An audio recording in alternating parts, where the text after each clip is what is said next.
Hey, everybody, and welcome to Your Next. I'm your host, Jerome, and we have the pleasure of having somebody who's going to turn your world upside down today because she is going to tell you about all the things that you never thought about doing in your business. I've got Adi Klevit with me today, and she does something that most business owners skip over. And then when they get ready to sell, they realize that they're not ready for their exit. Knowledge transfer is something that escapes most of us. And your ability to get that out, get it on paper, and get it in a place where people can use it to continue to operate the business without your presence is the thing that has the most transferable value for your business. Adi, how are you? I'm doing great, Jerome. How are you? I'm amazing. I get to see you again today, which is something that rarely happens. Most people spend months or weeks in between our chats, but you and I, we talked last week. You were kind enough to have me on your show, and this week you're here with me. So thank you so much for having me on your podcast. What's the name of your podcast again? It's a Systems Simplified podcast, all about systems. All right. So you told me a little bit about your training. How does somebody start learning about systems? I think you have to have some kind of a knack or a natural inclination to go towards it, right? I mean, I always like to put order into things. I enjoyed when I go into a place where there is chaos, there is disorganization, and I have the ability to put order into it. So that is something I always enjoyed. But I also enjoy people. I enjoy communication. I enjoy people. I enjoy helping people be and become better.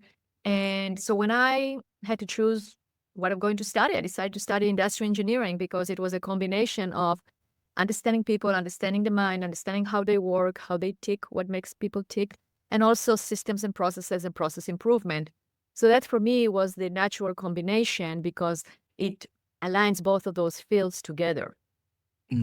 Most people only want to deal with the people or they want to deal with the process. You want to bring the two together. So let's talk about it, right? Because a lot of people who listen to the show are working on exiting or thinking about exiting. Why is what your company does so important for them? I'm going to answer you by telling you a few stories of what I've actually observed because that just sells it right there. And I had a client that we helped document the processes and procedures. So basically, before he started working with us, he didn't have anything documented. And then we documented his operations, we documented his accounting, we documenting sales.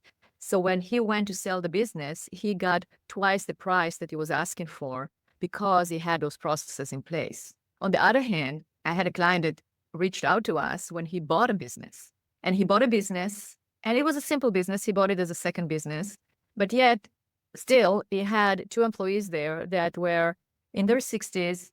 He didn't know if they're going to retire or not. And he realized that all the knowledge of how to operate, it was a small manufacturing company, how to operate those machines, where to order supplies, how to sell it, how to contact the customers, all of it was in their head. So he bought a business that if he loses those two employees, he bought nothing, basically. He wouldn't have nothing. He wouldn't be able to continue the business. So he hired us to document the processes and create those manuals after the fact. Now, Another example is I have a client that he brought us on because one of his employees was leaving and we did the knowledge transfer and documenting all the procedures and all the processes. And now he hired somebody new that was able to get in there without the other person being there because he already left. And now they're able to continue the business. So although that client did not sell the business, it's still the same analogy because it's starting new. You have a knowledge that basically went away with a key employee, but now you have nothing if you don't have that knowledge. So those are some examples why documentation is so important. now, a lot of people would say, business owners, they would say they don't have time for that. They're too busy trying to deliver value to the clients, or they're too busy trying to get new clients. What do you say in response to that? It is true. I mean, that's what I hear day in and day out. I mean, this is why I started my company. When I first started my company in 2000, before that, I was working as an industrial engineer and as a consultant and as a VP of operations for an international consulting company. I was always working in that field. And then in 2011, I decided to start my own company. And I decided I was okay, I'm a very good consultant. I can be a general consultant.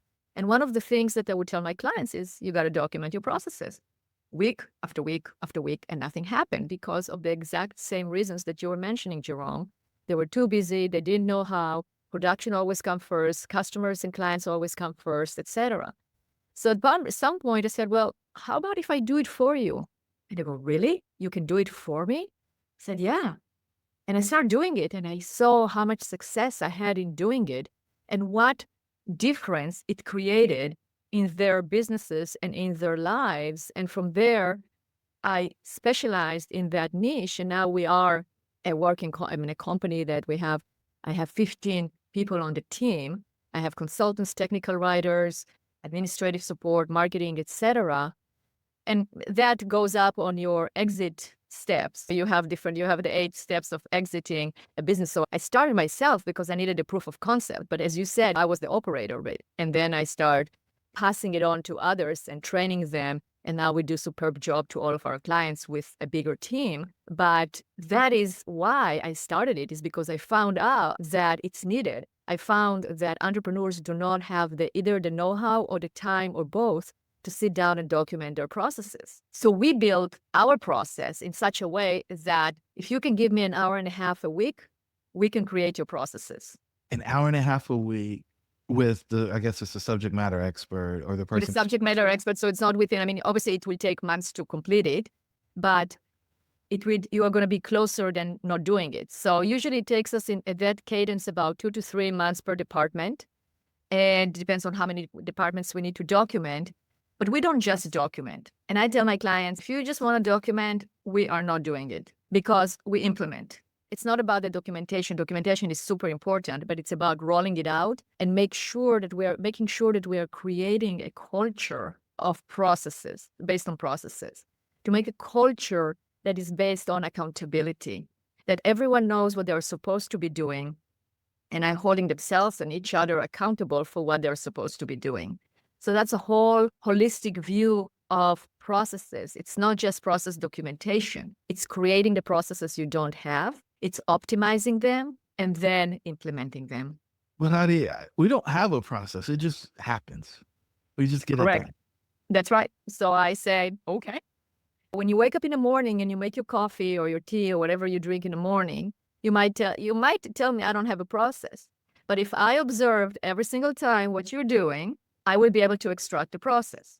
Because I bet you anything, people do not wake up in the morning and every single day they prepare the coffee in a different way, right? You probably walk to the same coffee machine, you grind the beans, whatever you do there, or even if you go to Starbucks to get your coffee, you probably drive the same, you get out of the home, you get into your car, maybe you order it on the app, you go to the same Starbucks, you pick it up, you drink it, you get rid of the cup. That's a process right there. So it's a matter of, there is always a process. There is a process to everything. It's a matter of capturing it and then creating it. I think a lot of founders think this would be a pointless exercise. I know we've talked about, hey, it's going to make your company worth more. But what if they're not ready to sell? Why would they do it now? I always start with asking why. Because if the owner cannot convince me why, then they shouldn't do it. They just shouldn't do it because they're not convinced. If I don't have 100% buy-in from the owner, this project is not going to work.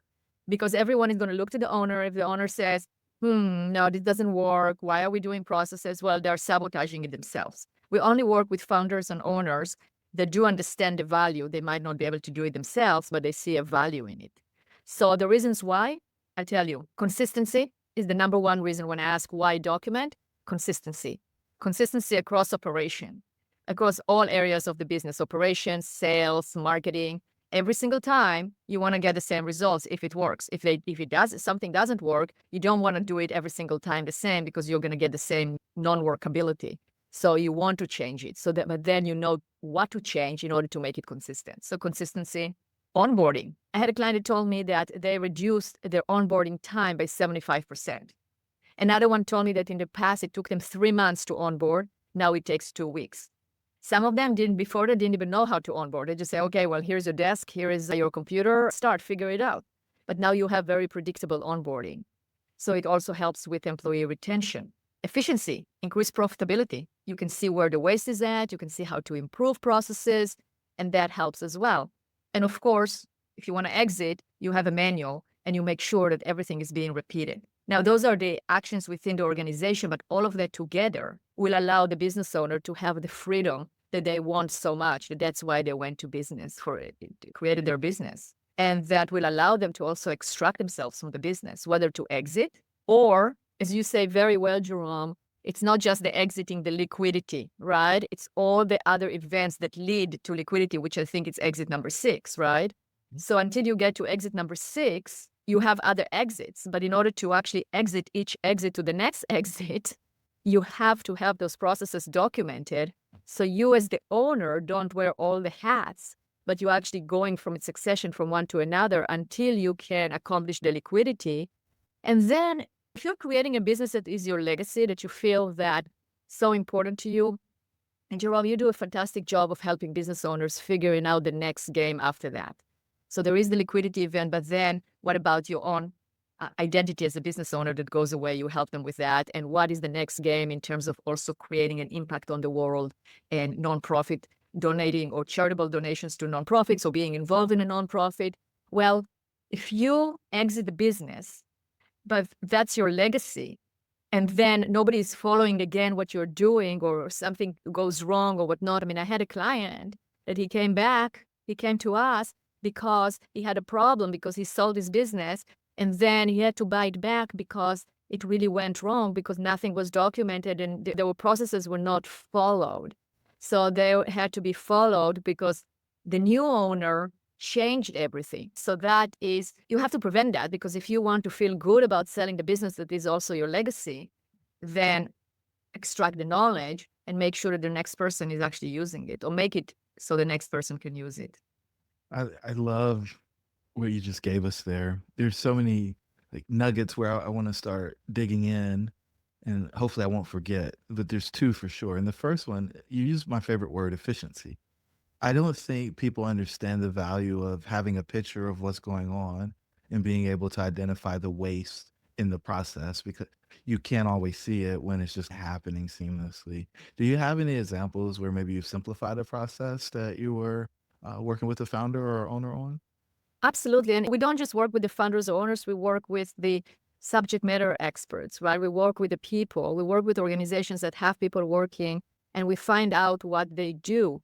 So we were working with a bank and we were documenting the processes for the tellers.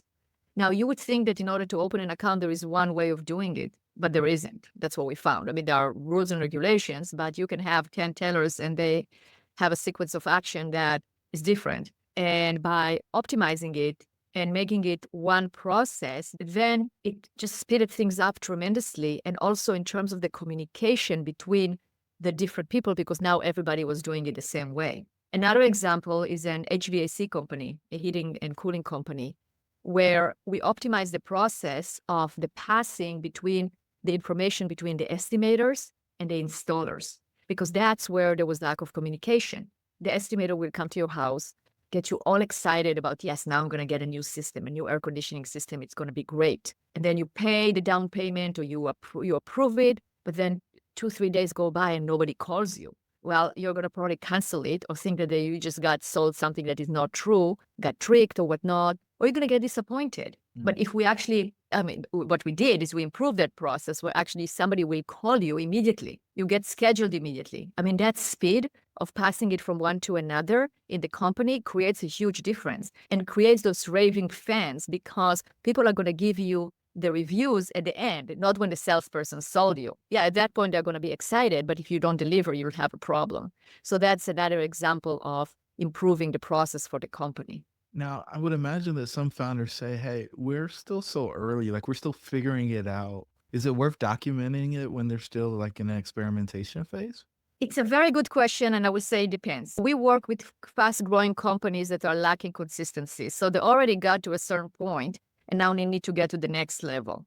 So that is definitely worth it. But in every company, you have processes that might not be mature because if the company changes or there are changes in the market and you have to adapt to it, there will be new processes. So for example, today I was working with a manufacturing company. I was on the call with them and they said, well, we're trying to figure out this procedure. I said, great, let's document it. So then you can run the proof of concept on the procedure that is documented. Because if you don't document the procedure, how do you know which steps are working and which not? How do you know to actually conduct the proof of concept because you don't really know what you're doing? So even in my own company, when I implement a new procedure, so let's document it, let's write it, run through several times, measure it. We have a measurable that will measure the process to see if it's workable. And then compare the measurements and see if this is what we want, if this we accomplished what we needed to accomplish. Let's maybe tweak a step here, a step there. Even yesterday we did that. We go, oh, we're missing a step, but now we know which step is missing and where to put that step because it's all documented. I think the clarity that you provided, it was interesting. You use the word I like to bring order. The clarity that you provide for the business owners, the subject matter experts, the clients as they're experiencing what's happening is something that has been tangible. So the business knowledge is one thing, but the actual experience that's created from the process is something different. Have you guys really dialed in the ability to predict like the experience that will change based on having consistency? And the best way I can describe it, I feel like I'm not describing it well, but it's like if I go to McDonald's here or in Thailand, like the hamburger's gonna taste pretty much the same. The bun's gonna be pretty much the same.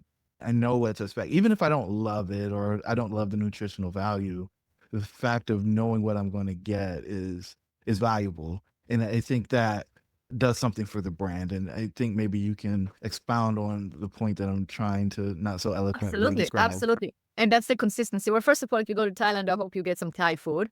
So you don't get a burger, but it's okay. But I understand what you mean. It gives you that stability. I mean, that's what you were basically describing. It gives you that stability, consistency, predictability, right? I mean, that's what we're looking for.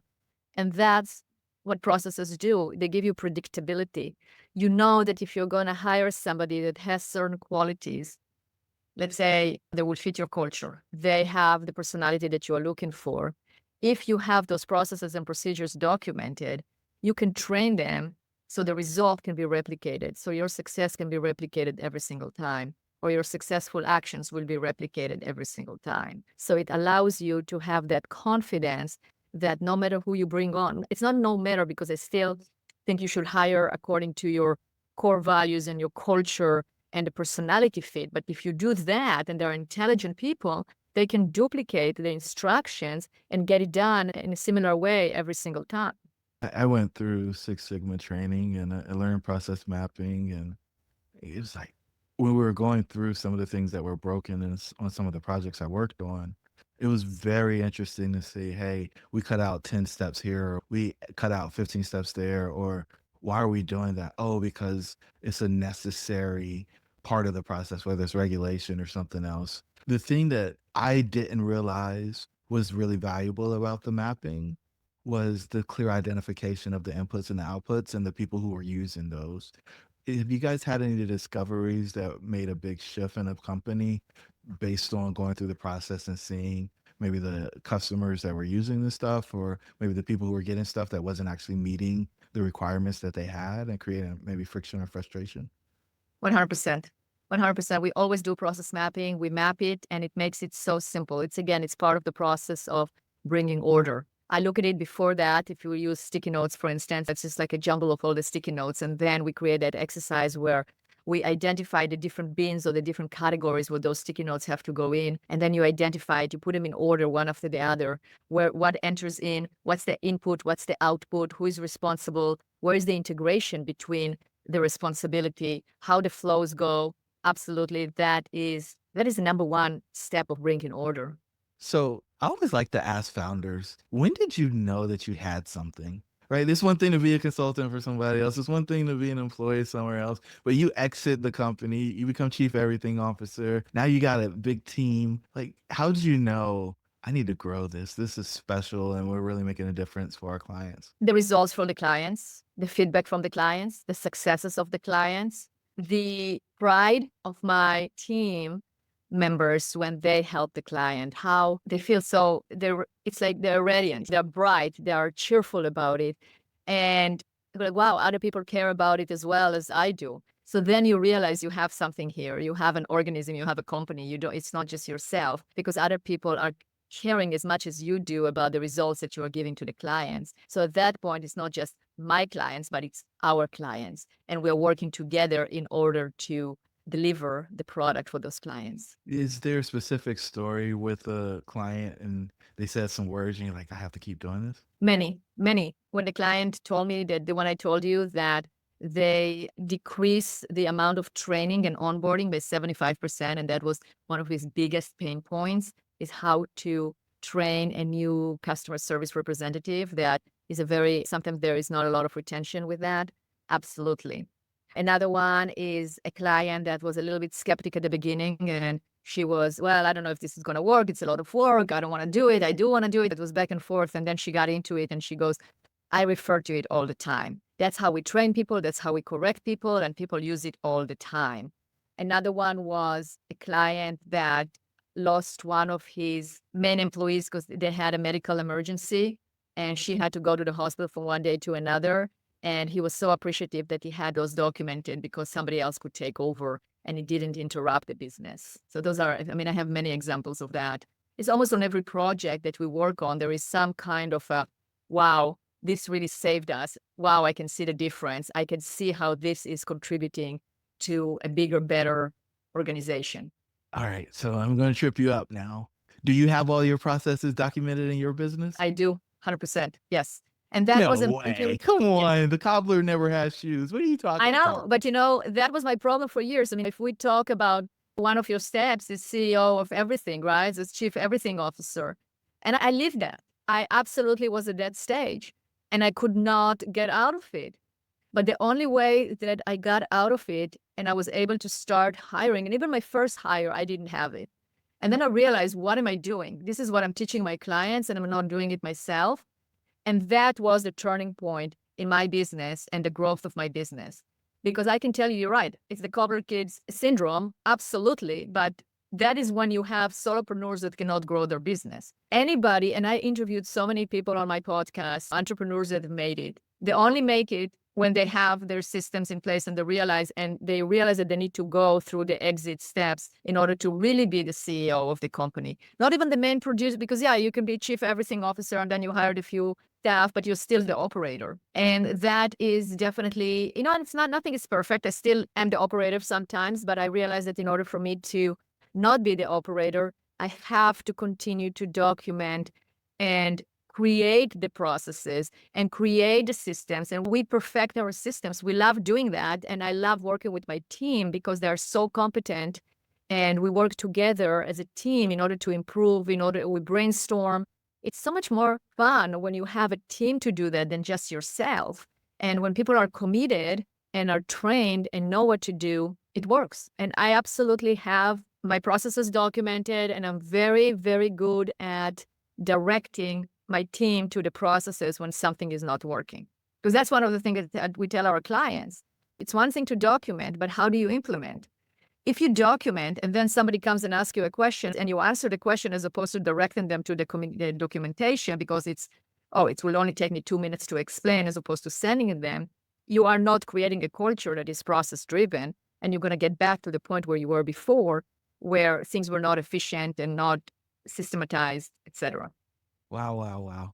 So as we start to land the plane, one of the things that I'm curious about, do you think that a company should have a minimum number of employees or a certain amount of revenue before they start focusing on documenting? Yeah, I think they have to be established. I don't have a specific number that I can give you, but if you are just starting, then you need to concentrate on sales and marketing because you need to get customers. You need to get people there. You can be the chief everything officer until you can't be there anymore. When you get to that stage, then you have to start into the documentation because that's how you're going to shed your hats, right? Because when you're a chief everything officer, you're wearing all the hats. So now if you want to start shedding the hats one at a time, you'll also have to document how it is being done. And that is the point to start the documentation. So every time you fire yourself from a job, you need to document how that job is being done so You that got the it. new person doesn't have to start completely over. You got it. Man, that's so good. I think when founders get stuck in the minutia of the business, it's because they haven't documented their processes and they can't put somebody else in there because they feel like they're the only one that knows how to do it. And they are the only one that knows how to do it because they're keeping secrets, right? They're not creating processes and procedures. And you're helping them get their freedom back. Because That's if right. you're necessary, then nobody else can really help you. If you're required, if you're an integral part of the business. And Right. businesses that don't require the founder are always more valuable than the ones that do. That's very true. That is very, very true. Man. And so in last week's episode, we talked about or talked with a guy who takes months off at a time, and he'll disappear for weeks at a time in other parts of the year. And the part of me that the reason why I bring him up is because the only way that he can do it, and if you go back to the episode, he's had 7 exits. If you go back to that episode, the only reason that he can do that is because he's got processes and procedures. And he's not the one that makes those wheels turn. The people on his team are, and they have something to reference if he's not around to answer the question. And if you're stuck, if you're struggling, Ade can help you get to that freedom through the processes and process that they have to help extract that from the brains of the people that are running your company. Is that fair? That is correct. Absolutely. So if they want to learn more about you and the processes that you can help them move through, what's the best way for them to do that? LinkedIn is a great place. I am sure that I'm the only Adi Klevit on LinkedIn. So look me up there. You can go to our website, very comprehensive, and has a lot of examples and case studies. So it is bizsuccesscg for consultinggroup.com. So BIZ, success spelled out, cg.com. You can also call or text at 503-662-2911. A lot of ways to get a hold of us. She put the text number out there. Yeah, Y'all because afford that, man. She's people serious love job. texting. People love texting. I love texting. I'm much better at texting than picking up the phone, right? Well, asynchronous communication is the way of the world these days. That's So right. one of the questions I love to wrap up with is, what's the one thing you want the listeners to take away from this episode? Because we covered a lot of ground. Yeah. What I would like them to take away from this episode is that processes are important to run the business. They're not the only thing, but they're a key component that you just can't run away from. If you want freedom, if you want your life to be better, if you want the freedom to create and create more in your business and not be a slave to your business, you do need to document your processes, but not only document, you got to make sure they're being followed and implemented. And that's a key component of running any business. You heard it from the lady herself. If you want to be free, if you don't want to be a slave to the business, documenting your processes, implementing them, and then ensuring they're being followed is the key to success.